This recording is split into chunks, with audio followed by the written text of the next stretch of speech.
जतो तवी गलत जल प्रवाह पावी पस्तले गले व्यलंब लंबितांग भुजंग तुंग मालिकाम। हर हर महादेव। दोस्तों, क्या आपने कभी सोचा है कि भारत के 12 ज्योतिर्लिंगों में एक बाबा बैजनाथ ज्योतिर्लिंग के पीछे क्या रहस्य छुपा है। कहा जाता है कि इस शिवलिंग को पाने के लिए खुद लंकापति रावण को भगवान शिव को प्रसन्न करना पड़ा था। लेकिन क्या सिर्फ यही कहानी है? पिक्चर अभी बाकी है मेरे दोस्त। इस वीडियो में हम आपको बाबा बैजनाथ ज्योतिर्लिंग के बारे में ऐसे अनोखे तथ्य बताएंगे जिनके बारे में शायद ही आपने सुना होगा।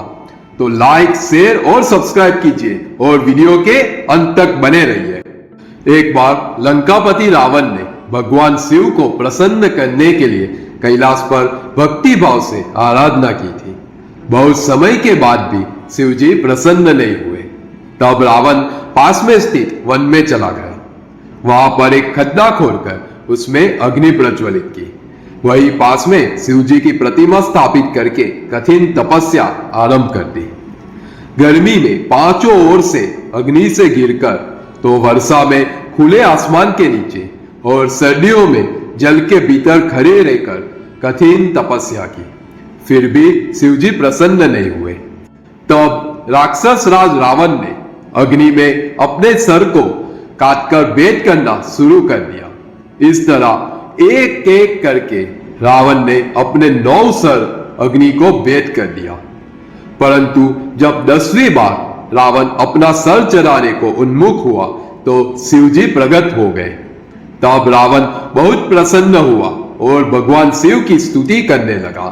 तब भगवान शिव ने कहा, मांगो, क्या मांगना चाहते हो? राक्षस राज रावण बोला, हे देवादिदेव महादेव जी, मैं आपको नमस्कार करता हूं। भगवान, यदि आप मेरी तपस्या से संतुष्ट हुए हैं तो मुझ पर कृपा कर मेरे साथ लंका चलकर रहे और मेरे आतिथ्य को स्वीकार करें। प्रभु, मैं आपकी शरण में आया हूं, कृपा कर मेरे मनोरथ को पूर्ण कीजिए। रावण के वचन सुनकर शिवजी आश्चर्य में पड़ गए।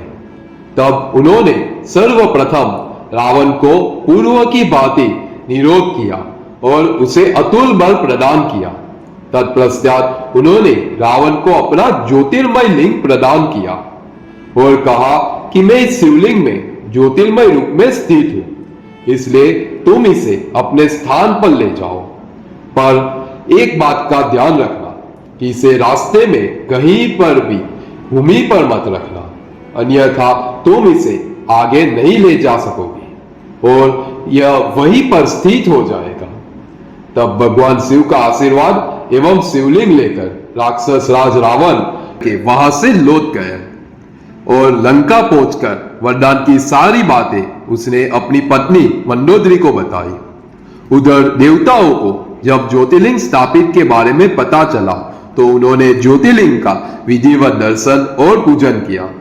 जब उनको रावण के वरदान के बारे में पता चला तब घबराकर उन्होंने देवर्षि नारद को लंकापति रावण के पास भेजा। नारद जी रावण के पास गए और बोले, हे राक्षस राज, आपको भगवान शिव ने बलशाली होने का वर प्रदान किया है, परंतु आपने अपने बल की परीक्षा तो की ही नहीं, इसलिए आपको कैलाश पर्वत को ही हिलाकर अपने बल व पराक्रम की परीक्षा करनी चाहिए। तब रावण कैलाश पर्वत के देव आपके शिष्य अपने गुरु की सेवा कर रहे हैं। यह जानकर कि राक्षस राज रावण कैलाश पर्वत को हिला रहा है, महादेव जी को क्रोध आ गया। वे रावण को श्राप देते हुए बोले, ए दुर्बुद्धि रावण, तू बल पाकर घमंडी हो गया है और मेरे ही निवास स्थान पर अपने बल का प्रयोग कर रहा है। मैं तुझे श्राप देता हूं कि तेरा घमंड नष्ट हो जाएगा और तेरी इन भुजाओं को काटने वाला पुरुष शीघ्र ही प्रकट होगा। उसके बाद उन्होंने अपने पैर का अंगूठा पर्वत पर रख दिया, जिससे रावण के हाथ कैलाश पर्वत के नीचे दब गए। तब दशानन ने शिव तांडव स्तोत्र की रचना की और तब भगवान शिव ने प्रसन्न होकर दशानन को रावण नाम दिया। यह सुनकर रावण बहुत प्रसन्न हुआ और लंका लौटा। तब मन ही मन त्रिलोक को अपने वश में करने की प्रतिज्ञा कर ली थी रावण ने।